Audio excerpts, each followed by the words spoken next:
Hello everyone, I am Preeti Bansal from Adarsh Shiksha Niketan high school. आज मैं आपको हिंदी रीडर पढ़ाने वाली हूँ, चैप्टर 2। हमारे चैप्टर का नाम है सुख की खोज। इसमें एक राजा होता है, उसके यहाँ किसी भी चीज़ की कोई कमी नहीं होती। पूरा परिवार है, धन दौलत है, ऐशो आराम की सारी चीज़ें हैं, हर जगह नौकर चाकर हैं, लेकिन फिर भी वो दुखी व उदास रहता है। अब वो सोचता है मेरे पास सब कुछ है, फिर भी मैं उदास क्यों है। वो इस सवाल का जवाब लेने के लिए एक महात्मा के पास जाते हैं और उनसे कहते हैं कि हे महात्मा जी, मेरे महाराज, मेरे पास सब कुछ है, फिर भी मैं दुखी क्यों हूँ, मैं खुश क्यों नहीं रह पाता हूँ। महात्मा जी ने राजा की सारी बातें सुनते हैं और कहते हैं, राजन आप चिंता ना करें, इसका उपाय मेरे पास है।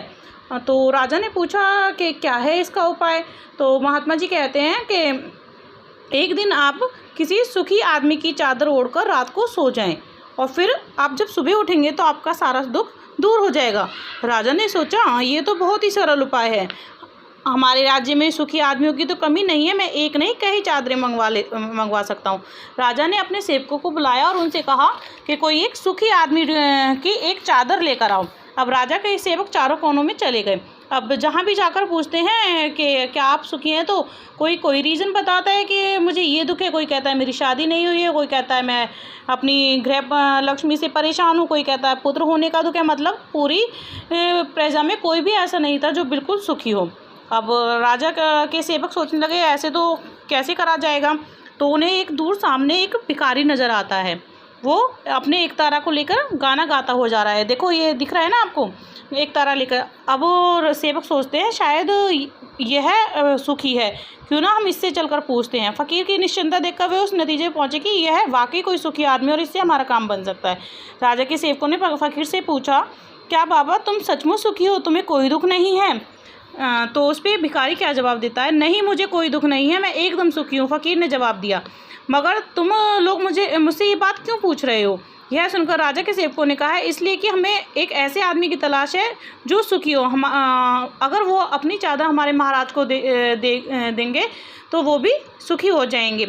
इस पर फ़कीर खिलखिलाकर हंस पड़ा। उसने कहा, माफ़ कीजिए, मैं आपके राजा की इच्छा पूरी नहीं कर सकता, क्योंकि मेरे पास तो चादर ही नहीं है। क्योंकि वो फ़कीर बहुत गरीब था। तुम्हारे पास चादर नहीं है, फिर तुम अपने आप को सुखी कैसे कहते हो। राजा के सेवकों ने आश्चर्यपूर्वक उस फ़कीर से पूछा, फिर तुम अपने आप को सुखी कैसे कह सकते हो जब आपके पास कुछ है ही नहीं। मुझ पर विश्वास करो, मैं सचमुच सुखी हूँ, क्योंकि मुझे धन दौलत, मान सम्मान, पद प्रतिष्ठा, किसी चीज़ की इच्छा नहीं है। मैं अपना जीवन सादगी और संतोष में व्यतीत कर रहा हूँ, इसलिए मैं अत्यंत सुखी हूँ। फ़कीर ने जवाब दिया। राजा के सेवकों ने फ़कीर की यही बात राजदरबार में आकर राजा को कह सुनाई। अब राजा को समझ आ गया कि अत्यधिक ऐशो आराम व सुख सुविधा की इच्छा ही मनुष्य के दुख का कारण है। इससे हमें क्या शिक्षा मिलती है, आतृप मतलब पूरी ना होने वाली इच्छाएं ही हमारे दुख का मूल कारण है। देखिए अब मैं आपको बताती हूँ, स्टोरी में हमने क्या पढ़ा था। एक राजा था, उसके पास सब चीज़ें थी, लेकिन वो सुखी नहीं था। क्यों? क्योंकि उसके पास बहुत ज़्यादा चीज़ें थी, उसकी इच्छाएं और भी ज़्यादा थी, इसलिए वो सुखी नहीं था। लेकिन जब उस फ़कीर ने कहा कि मैं सुखी हूँ, क्यों? क्योंकि उसके पास तो कुछ था ही नहीं, उसे कोई इच्छाएं भी नहीं थी कि मेरे पास ये हो, क्योंकि वो गरीब था। तो इस बात को सुनकर राजा को ये समझ में आ गया था कि जितनी ज़्यादा हमारी इच्छाएं होती हैं तो हम उतने ही दुखी रहते हैं। इसलिए हमें अपनी इच्छाओं को उतना ही फैलाना चाहिए जितनी वो पूरी हो सके।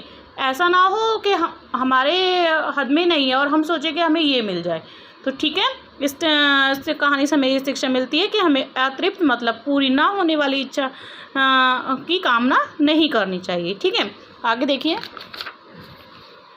ये हैं इसके शब्दार्थ, ये आपको नोट डाउन करने हैं अपनी कॉपी में। ये हैं इसके fill in the blanks, then question answer, multiple choice, वाक्य बनाओ, चंद्र बिंदु लगाना है, सही सब के सामने निशान लगाना। ये सभी आपको अपने नोटबुक में करने हैं। मेरी वीडियो को पॉज करके आपको ये सभी नोट करने हैं। Okay, thank you, stay home, stay safe.